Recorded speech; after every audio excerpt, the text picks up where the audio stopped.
So Harley, can you please do a video about bodybuilding meal example? Well, I just had my bodybuilder meal then. I had probably about 22 bananas in there.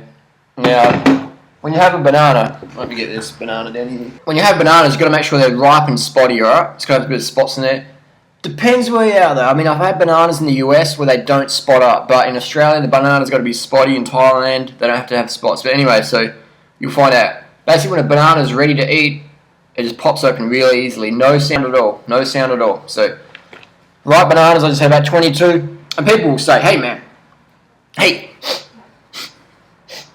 you gotta have protein. You gotta have the bloating. You gotta buy my whey bloating powder. Well, I disagree, man. Bodybuilding is about lifting heavy weights consistently for years and years and years.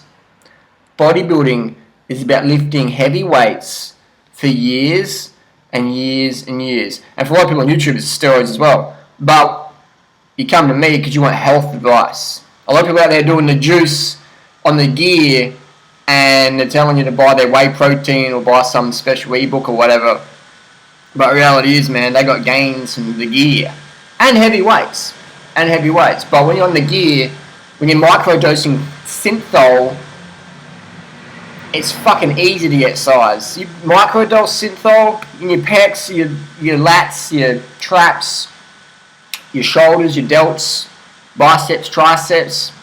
You can put on a size a lot quicker than... You can put on some size really quick if you're microdosing synthol. So what you'll see is you'll see a lot of people out there who look big, but they've got no strength. Like you see my friend Mike Vassy from Fruit Strength channel, I'll put it down below. He's about 130, 135 pounds, but bench pressing more than Hodge Twins, Strength Camp Dude, bench pressing more than all those guys, Ogus, just bench pressing more than those guys, pound for pound, and often 1 rep max more as well. But how does he do it? And he's sort of, he doesn't look as big as those guys. Well, Mike is not on any juice or taking creatine or things that puff up and give you fake muscle. That's the difference between the bodybuilders generally and strong guys is fake muscle. Microdosing synthol or things like that. And everyone knows what synthol does if you take a lot of it. But if you microdose it, you can get some legendary aesthetics there. So a lot of legends of aesthetics out there microdosing certain things. So it doesn't make them bad people. So a bodybuilding meal example though is whatever you want to eat, as long as it's got enough carbohydrates so you can lift the weights. But don't get suckered in and think that it's the little creatine or whatever. That gives you a bit of an effect, but it's the steroids, man, that give you that real. So do you want to look like a steroid user or do you want to be more natural? It depends, So you got to ask yourself, or do you want to have fake muscle? You want to have fake muscle, or like synthol and stuff, and creatine and puff, or do you want to have explosive strength, like my friend Mike? You got to ask yourself what you want. So, bodybuilding meal example is, it doesn't matter what you eat, man, because my mum, she eats the same as, TNW or all those guys. She eats the same as them, but she's fat and overweight and out of shape. I still love her, but so people would say, oh, you got to eat meat to build muscle. It's such fucking bullshit. You got to lift heavy weights, man. And so many guys out there spend time going, oh, what's the best program to do? And meanwhile, they're not doing any training. They're not lifting any weights. For years and years, they're like, oh, I'm studying on what's the best routine to do. I'm like, dude, just buy a fucking bench press off eBay for $50 or Craigslist and start training. Do 5 sets of bench, 8 to 12 reps, 2 minutes recovery. Do that twice a week. Just do that, man, for years and years and years, and you'll get gains. You get gains in strength and size. But if you want the steroid effect, man, then you got to get on the gear.